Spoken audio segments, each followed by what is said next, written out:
దేవునికి మహిమ ఘనత ప్రభావములు కలుగునుగాక. మరొక మేల్కొల్పు ప్రార్థన సహవాసమును బట్టి ఉదయకాలంలో ఈ విధంగా మిమ్మల్ని ఆత్మీయ పలకరింపు ద్వారా పలకరించడానికి దేవుడు సహాయం చేస్తున్నాడు. అందరూ కూడా దేవునిలో వర్ధిల్లుచున్నారని, బలపరచబడుచున్నారని, వాక్యములను ఆసక్తిగాను శ్రద్ధగాను గమనించి పరిశీలన చేస్తూ మరి వాక్యానుసారమైనటువంటి జీవితాన్ని నిర్మించుకుంటూ ఉన్నారని నేను విశ్వసిస్తూ ఉన్నాను.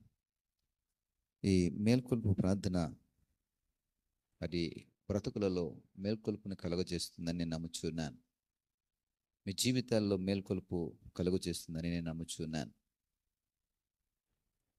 ఎందుకంటే అనేక విషయాల్లో మనము వెనకబడి ఉన్నాం.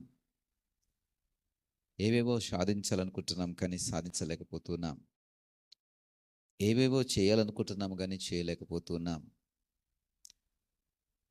మన యొక్క అభివృద్ధిని ఎంతో గొప్పగా ఊహించుకుంటున్నాము కానీ ఊహకు తగినట్టుగా మన అభివృద్ధిని చూడలేకపోతున్నాం. ప్రియ సహోదరుడా, సహోదరి,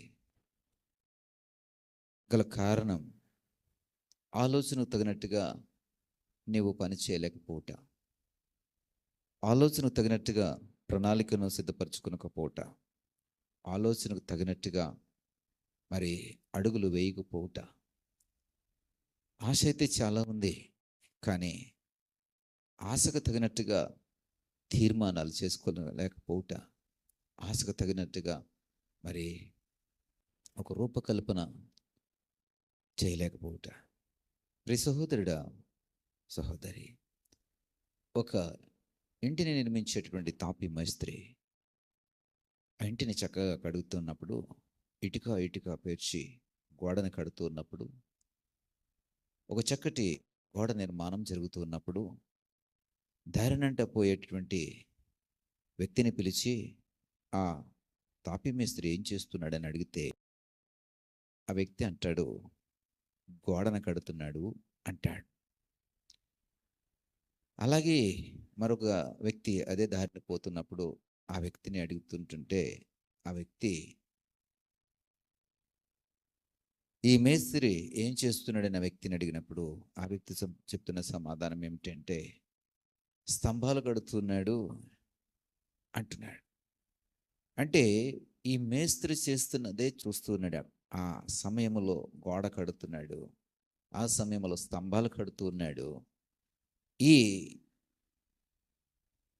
చేస్తున్నటువంటి పని మాత్రమే దారినంట పోయేవారికి కనబడుతోంది, చూసేవారికి కనబడుతుంది, గమనించేవారికి కనబడుతుంది.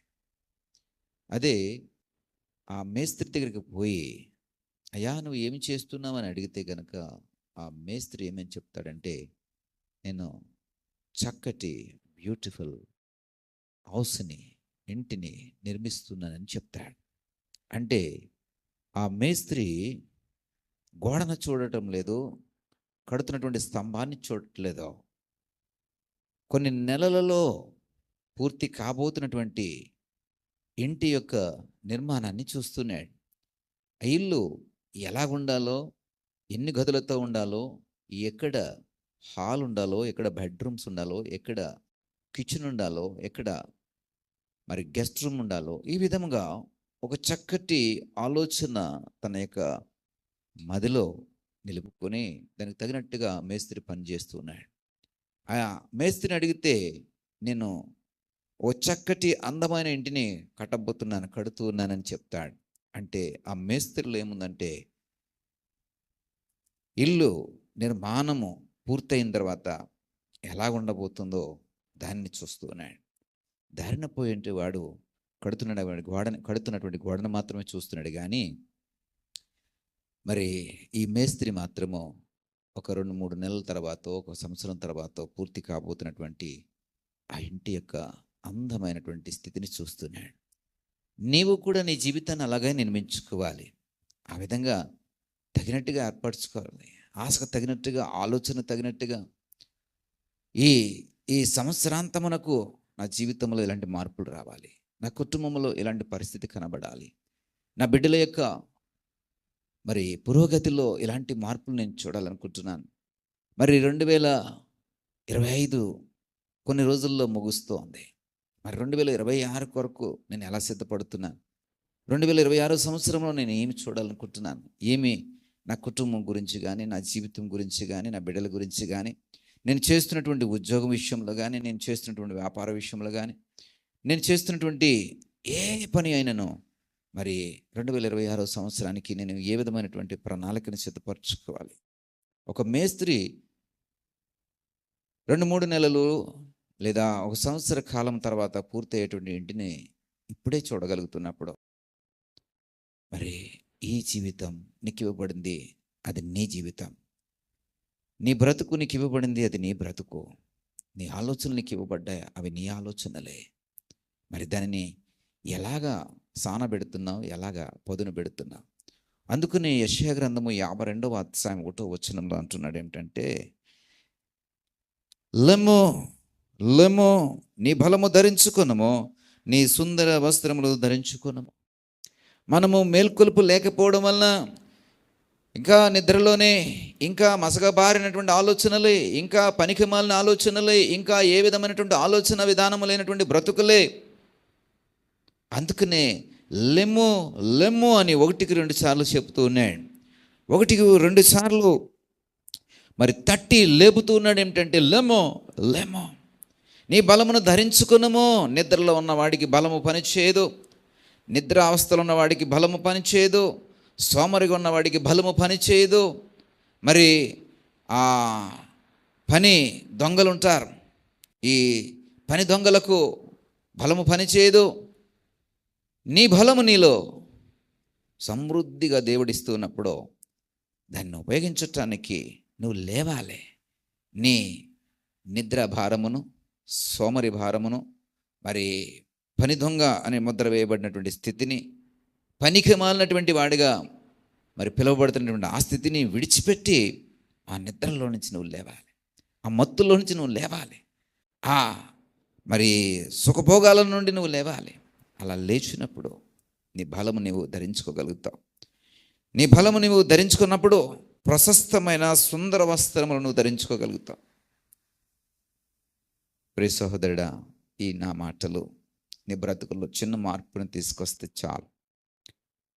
వీక్షిస్తున్నటువంటి కొద్దిమంది, అందులో మరికొద్ది మందికి ఈ ఆలోచనలు రేకెప్పిస్తే అదే నా పరిచర్యకు చక్కటి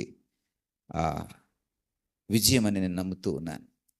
కాబట్టి ప్రియ సహోదరుడా, ఒకవేళ ఈ వాక్యము నీ కొరకే అనుకుంటే కనుక ఈ ఉదయకాలం నేను పలకరిస్తూ ఉన్నాను. లెమ్ము లెమ్ము, నీ బలము ధరించుకును.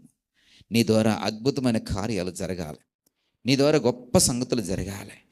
నీవు నీ కుటుంబానికి ఆధారము, నీవు నీ బ్రతుకుకి ఆధారము, నీవు నీ మీద ఆనుకున్న వారికి ఆధారము, నీవు అనేక మందికి ఆశీర్వాదకరంగా ఉండాలి.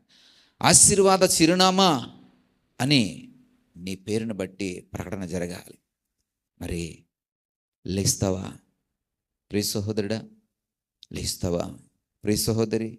మరి లేస్తావా?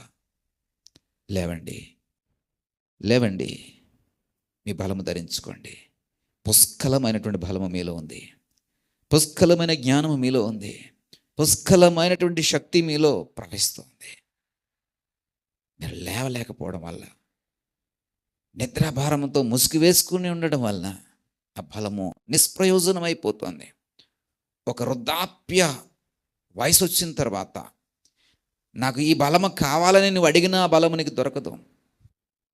ఎంత ప్రయత్నం చేసినా ఆ బలము నీకు దొరకదు ప్రియ సహోదరుడా. ఒక వృద్ధాప్య స్థితి వచ్చిన తర్వాత నీవు శక్తిని పొందుకుని పని చేసేద్దామంటే, పరిగెడదామంటే అవ్వదు. కాబట్టి నీ బలము నీలో పనిచేస్తూ ఉన్నప్పుడే, నీ శక్తి నీలో పనిచేస్తూ ఉన్నప్పుడే, అది నీలో ఇంకా స్టోర్ చేయబడి భద్రపరచబడి ఉన్నప్పుడే దాన్ని ఉపయోగించటానికి నువ్వు లేవాలి, దాన్ని ప్రయోజనకరంగా మార్చడానికి నువ్వు లేవాలి. అది నీ బ్రతుకుకు వెలుగునిస్తుంది, నీ కుటుంబానికి వెలుగునిస్తుంది, మరి అనేక జనులకు నీ ద్వారా వెలుగు పంచబడుతుంది. ఈ మాటలు నీవు యాక్సెప్ట్ చేయగలిగితే, అంగీకరించగలిగితే నీ కొరకు నేను చిన్న ప్రార్థన చేస్తాను. ప్రభువా, సహాయం దయచేయి. అవునయ్యా, మా బలము మేము ధరించుకుని గొప్ప గొప్ప కార్యాలు మేము చేయవలసిన వారమే. కానీ మరి బద్ధకముతోనూ, సోమరితనముతోనూ, నిద్ర భారముతోనూ, సుఖభోగములతోనూ, ఇదిగో నాయనా ఏ విధమైనటువంటి ప్రయోజనకరమైన పనులు చేయలేనటువంటి ఒక నిష్ప్రయోజనమైన జీవితాన్ని మేము గడుపుతున్నామని ఎవరైతే ఆలోచన చేస్తున్నారో వారి జీవితాల్లో ఇప్పుడే లెమ్ము లెమ్ము అని తట్టి లేపండి నాయన. అయా, వారి భారమును వారు ధరించుకున్నటకు సహాయం దయచేయండి నాయన. వారి యొక్క సుందర వస్త్రములు వారు ధరించుకున్నటకు సహాయం దయచేయండి. ఇదిగో ప్రభు, వారి యొక్క బలమును బట్టి వారు గొప్ప గొప్ప గొప్ప కార్యములు చేయుటకు సహాయం దయచేయండి.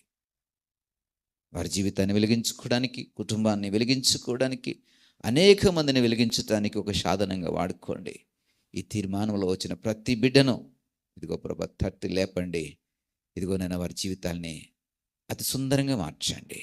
మహిమ ఘనత ప్రభావములు మీరే పొందుకునమని యేసు వారి నామమును బట్టి ప్రార్థించి వేడుకుంటున్నాం పరమ తండ్రి. ఆమేన్.